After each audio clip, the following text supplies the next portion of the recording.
Mattel. It is my profound honor and privilege to be here with all of you tonight, but in particular, to be speaking and introducing Ivan Moscovich, whose creativity has both challenged and inspired generations. I am also the grandchild of Holocaust survivors, so I feel the magnitude of this presence and being here, but it's also a real joyous occasion to be in such an important place of memory with you, Ivan, on this day and the days ahead. The Talmud, boy, if my mother and grandparents I mean, if they could see me now, that I'm going to talk about the Talmud. But the Talmud teaches us that one man's candle is the light of many. And I can't think of a greater living inspiration to the toy industry and to the world than you. As a survivor of 5 concentration camps, including Auschwitz and Bergen-Belsen, Ivan at 93 is quite literally a living legend, and as you will come to learn throughout the evening. In the 1930s and 40s in Yugoslavia, he tinkered and he doodled until a teacher inspired a lifelong love of math and science. And that would focus his passions and define this incredible career. After the war, Ivan himself became a teacher in Tel Aviv, where he was known for creating innovative educational tools for his students. And in 1964, he founded and became the director of the Tel Aviv Science Museum, which later inspired the San Francisco Exploratorium. Ivan was exactly the talent that our founders at Mattel, Ruth and Elliot Handler, who Isaac knows well, were looking for when in the mid-1960s, Ruth pushed her way into Ivan's office at the Museum of Tel Aviv and had to convince him to collaborate with their growing toy company. So began a years-long engagement that began and gave Ivan his first taste of the toy industry, and more than a few hits, including Brain Drain from Mattel, which sold more than 1 million units in the 1970s. Since then, he has licensed over 111 puzzles, toys, and games, many of them award-winning, for companies including Kenner, Ravensburger, Childcraft, of course Mattel, Dorling and Kindersley. And he's written nearly 70 books, including some that I believe are releasing this year. Working hard. Throughout this 70-year career, Ivan's creations have delighted, and they've helped develop minds both young and old. And I am truly humbled and inspired to share this evening with you and your family. And I'm looking forward to celebrating your truly awesome achievements and career as the toy industry gets together and honors you tomorrow evening with a taggy for your lifetime of achievement. Please join me and welcome Ivan Moscovich.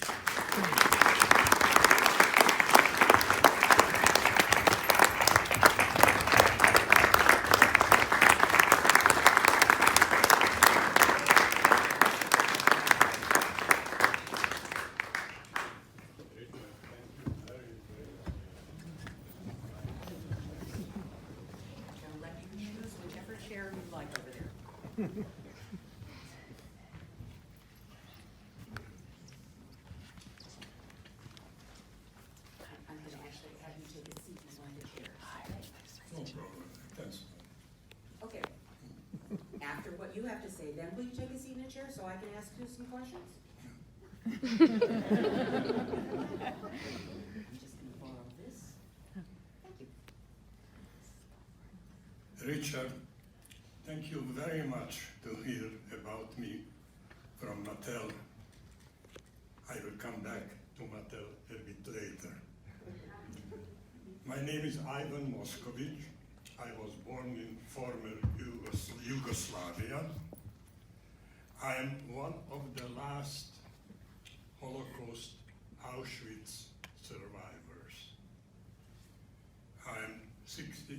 pretty 93-year-old.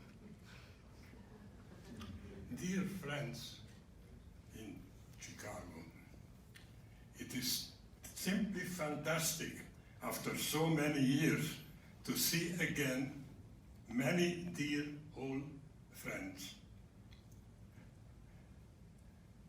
I'm touched and thankful to all of you for inviting me to Chicago and choosing me for this unbelievable honor which I will be receiving tomorrow, the Lifetime Achievement Award. Thanks to you all. Yes, I am soon 94 years old. So far, I succeeded avoiding old age illnesses, but could not avoid the inevitable old age symptoms for this age. This year, I also had a mild stroke, in medical language called a mini stroke, with all its symptoms. Also quite common in my age. I'm presently working hard to learn how to live with these symptoms and with the constantly ongoing and recurring memory losses and searches to recall lost memories. As a consequence, please talk to me a bit louder and slower than you do it normally. First, I would like to answer the meaningful question I just received. Ivan, how did you discover that mixing mathematics, science, and art can be done so well together? My answer is given in a 3-book series on creativity, just published in Dutch language and next month also in English.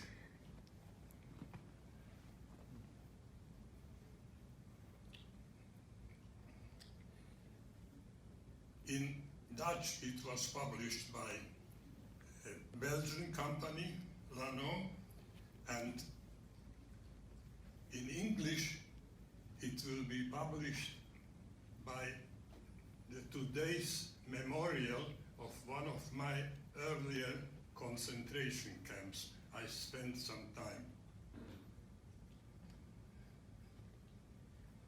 Martin Gardner and myself well learned that creativity is what can blend together mathematics, science, and art so well together, and I am proud that to a high extent I succeeded to prove that.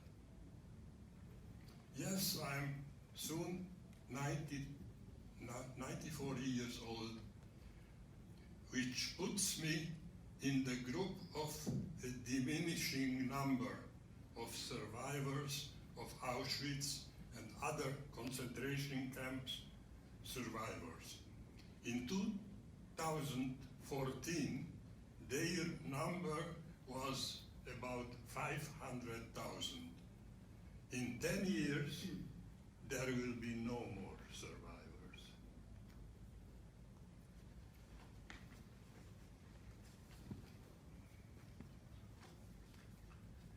By a cruel twist of fate, I and my family were destined to live at a time when the unprecedented worst crimes in the history of mankind were committed by the Nazi fascistic regime of Adolf Hitler and his cronies. And I my family had to pay a very, very high price. During the Holocaust between 41 and 45, 2/3 of the Jewish population of Europe was killed by the Nazis. Over that time, I have survived 5 concentration camps and 2 forced labor camps as well. I was 18 at the liberation in Bergen-Belsen with serious back problems and damaged teeth suffered by the vicious cruelty and beatings of the sadistic SS. My dear father, grandmother, grandfather, and the rest of my big family was killed by the Nazis. Recently, today, I read about an article in which it said that nearly 41% of the Americans do not know what Auschwitz is. This is very sad. I am often asked by many, how could I survive the horrors of the camps where millions have been killed? Was it chance, luck, or else, like the many life-saving coincidences that have accompanied me through the Holocaust? Alex Bellows, the well-known mathematician and author, in his best-selling book, Alex's Adventures in Numberland, was intrigued by my remarkable life-saving coincidences, and he wrote in one of his books, Ivan survived because of an innate creativity. He was continuously creating situations that ended up saving him. After the war, he turned into a workaholic puzzle inventor. He likes to think constantly outside the box, to sidestep the inevitable. The motivation to continuously come up with new ideas was an after effect of the trauma of his own lucky escapes. By the way, I have very different ideas about coincidences today, but that's not the issue here.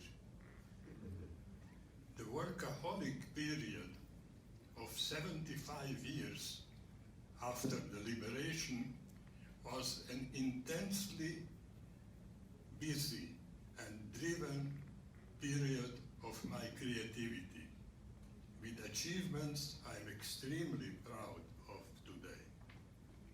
Here is a very short summary of my work and accomplishments since my liberation from Bergen-Belsen during this period.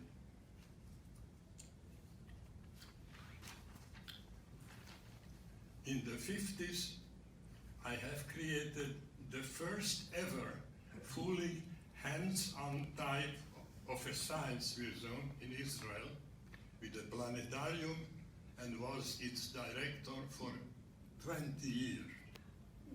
This achievement of a novel science museum category and type is today accepted as the standard design of science museum all over the world, and I am proudly sharing the credit for it with Frank Oppenheimer, the founder and former director of the famous Exploratorium Science Museum in San Francisco.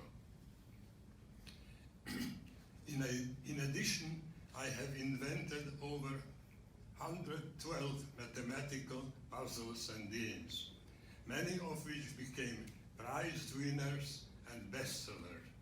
Noteworthy among them, my first game, The Amazing Magic Robot, created with the help of my famous relative, the mathematician Paul Erdős, who was my childhood mentor, and it is still selling as a collector's item.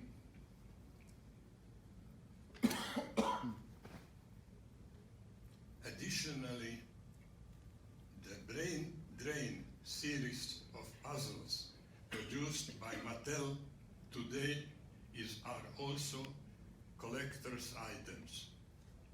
Ruth and Elliot Handler invited me to Los Angeles, and they became my greatest friends all over the years.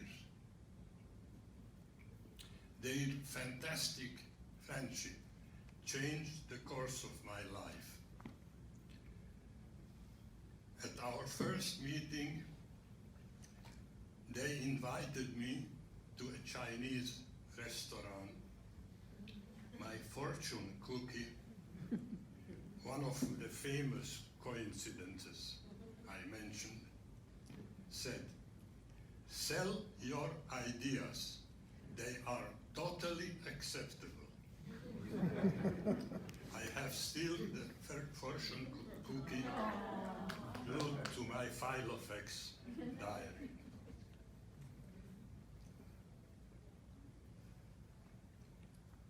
My visual brainstorms puzzle cards with Bill Ritchie of Binary Arts was a great seller for decades, as well as the Tricky Fingers game and puzzle of which millions of children in Israel grew up,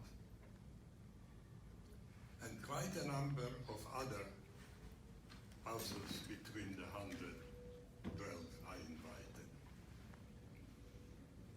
Additionally to puzzles and games, I have written 45 mathematical books on puzzles and mathematics, of which many became bestsellers.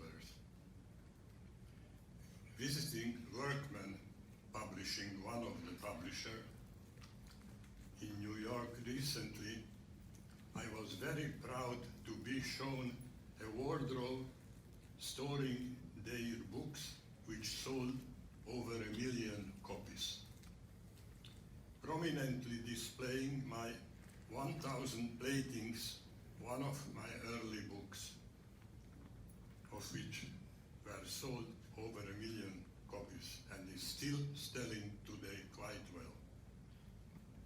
The same is with the puzzle universe of Lano Publishing in Belgium, which appeared in Canada in English as well, which is one of the most beautiful coffee table book on mathematics ever published. I'm proud of it. My memoir in German and recently in English languages was just published by one of my concentration camps. I spent some time during the Holocaust by the Alem concentration camps memorial today.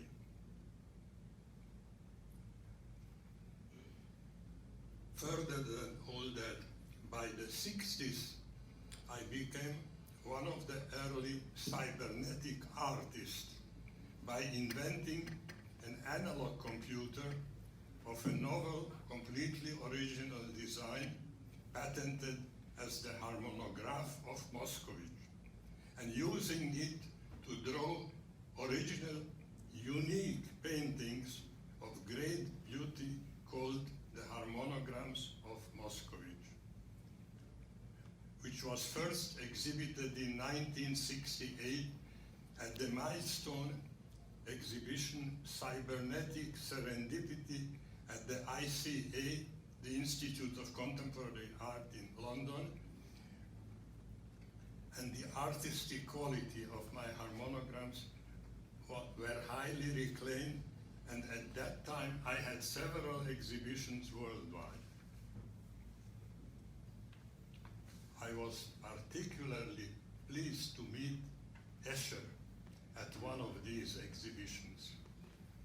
Escher was delighted by my harmonograms, and we had a great exchange of our art. Martin Gardner was also delighted by my harmonograms.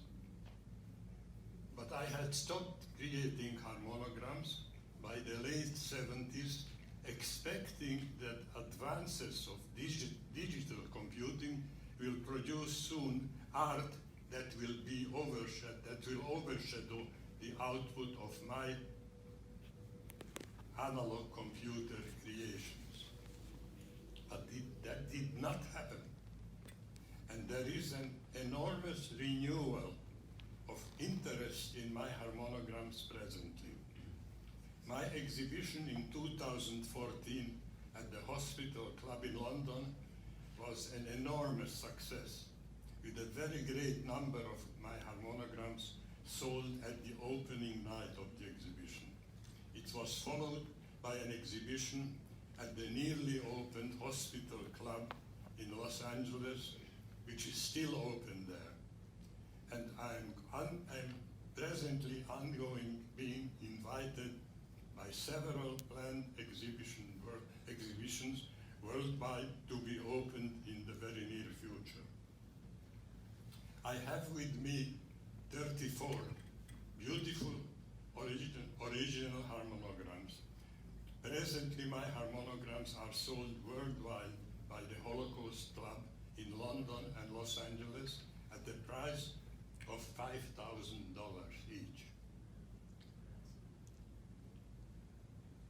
I would like to offer the 34 harmonograms I brought together to my dear friends for a highly discounted price, as I was advised to and allowed to do, for $960 per original. Dear friends, to end my story with the conclusions, like all Auschwitz survivors, I was all my life suffering of Auschwitz damages and memories. But in spite of that, I was lucky to achieve what I did by my story, which could have been turned out very differently. Perhaps like that of my idol and dear friend, Primo Levi, who committed suicide 42 years after Auschwitz. He could not get rid of the traumas from his memory. My escape was the lucky chance of becoming a workaholic game inventor for the next 75 years. The media reported the suicide of Primo Levi, writing, Primo Levi died 42 years in Auschwitz. 42 years later in Auschwitz. The only thing I have not accomplished yet is the Life Achievement Award, for which I'm here in Chicago. Dear friends, thank you all for inviting me to Chicago. I enjoy being here, really. Thank you.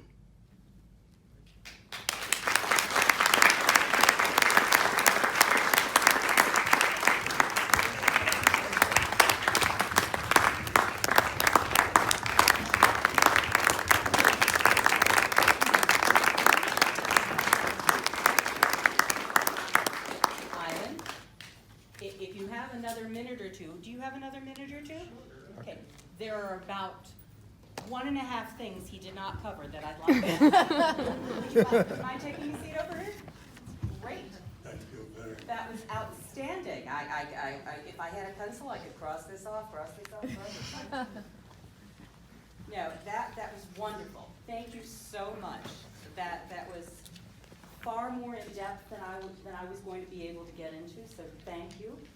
I'm just very curious. You've indicated to us the certain impact and elements of how the Holocaust impacted you. I was actually going to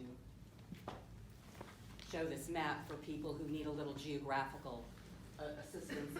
Toward the upper right, I believe in the area where it says occupied by Hungary. That's your home, right? That's right. And how do you pronounce that? Novi Sad. Novi Sad. But Okay. it was called in German Neustadt, Neustadt. and by the Hungarians, Újvidék.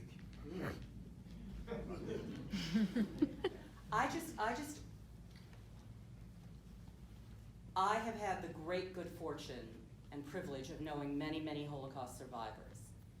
And one of the things we rarely get to hear about is their life before. And I'm just curious, what was there in your life before the Nazis impacted it that contributed to this incredible career that you've had? That was my mentor, the famous Hungarian mathematician, which I mentioned to him, who was an unusual personality, becoming very famous as a mathematician and as an author. And there is a beautiful book about Paul Erdős, The Man Who Loved Only Numbers, which is a beautiful book which I would advise everybody to read it who is interested. He was my mentor because my dear late grandmother got terribly worried about me, discovering that my only interest at that time was playing football and going to movies, nothing else. She was worried about my future, as every Jewish grandmother. Inviting Paul Erdős, one of our distant relatives, to be my mentor, which he did for years, and he was the most interesting personality I have ever encountered. I advise reading his book. That was the man who loved only numbers. The man who loved only numbers. Write it down. If we had all the time in the world, I would ask you many, many more questions. But one of the reasons we thought it was appropriate to tie together this information about the artist whose exhibition Ariel was describing and Ivan's being here in Chicago was that they both used creativity at a time of extreme stress, inhuman stress. Erich Lichtblau-Leslie actually produced art while he was in Theresienstadt and then continued that artistic career afterwards. I don't know that you had the opportunity to actually invent any of your puzzles while you were in Auschwitz and the other unfortunate places. No. But do you feel that creativity, keeping your mind active, was a contributing factor to your ability to survive? Yeah. During the period after the liberation, yes, and the death marches and all that, Right. certainly, for some reason, my mind became creative, Right. and I think that was my escape from Auschwitz. And I consider me being here, surviving, as my revenge on the Nazis. Absolutely.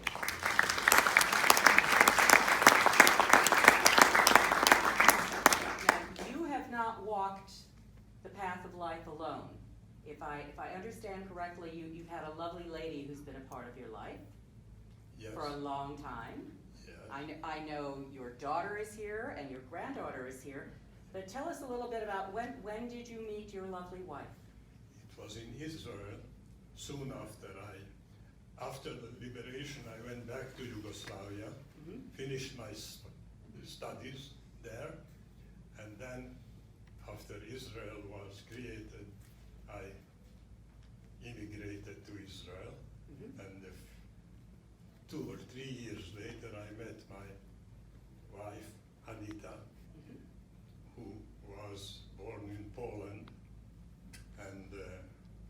She is with me over 62 years by now, and without her, I wouldn't have achieved anything at all. That's lovely.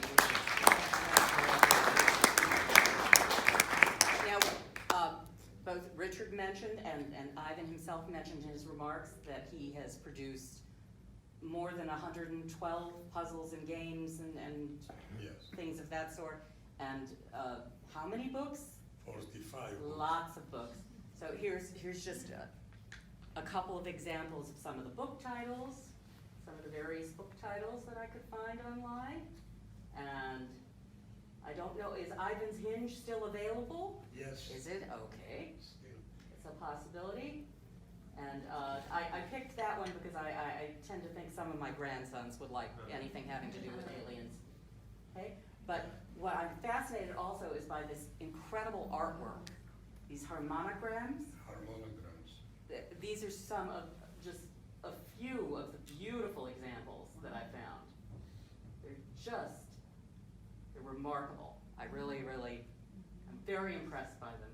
They're just wonderful, absolutely wonderful. And that's a more recent photograph of That's you Anita and Anita. and myself. So I have to ask, what are you working on now? Actually, Because I'm sure he's working on something. there is a book series Mhm. of 3 books Yeah. containing 300 puzzles on creativity, all of them. It was published in Dutch, but next month will be published in English as well. That's And fantastic. I love it. It's a nice series of books. That's fantastic.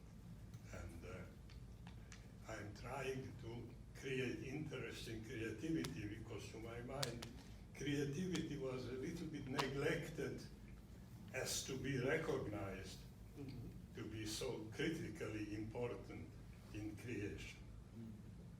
I think that's wonderful. Thank you. I was going to ask if you have a special message for all of us and for the future, but I think your body of work is a clear indication of your message, and what you just said, that creativity. Yes, that is something which is actually provided me with my escape, Mhm. but I think that it is a human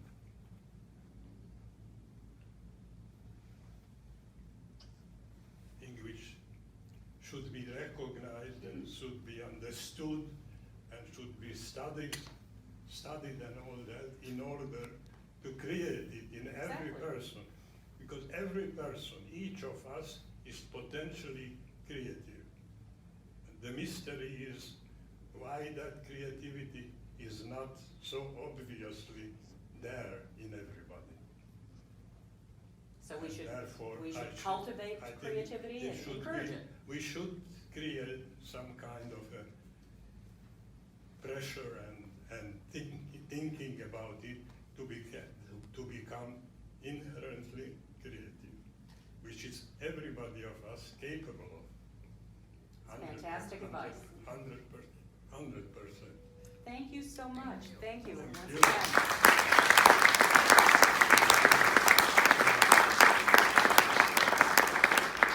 thank you so much. We're going to invite you to continue the conversation. You have a choice of locations. This is not one of them. Okay? We're going to clear this auditorium. We have some refreshments laid out for you over in the vicinity of our legacy shop, where you will also conveniently find some examples of Ivan's terrific puzzles and games available to add to your own collection.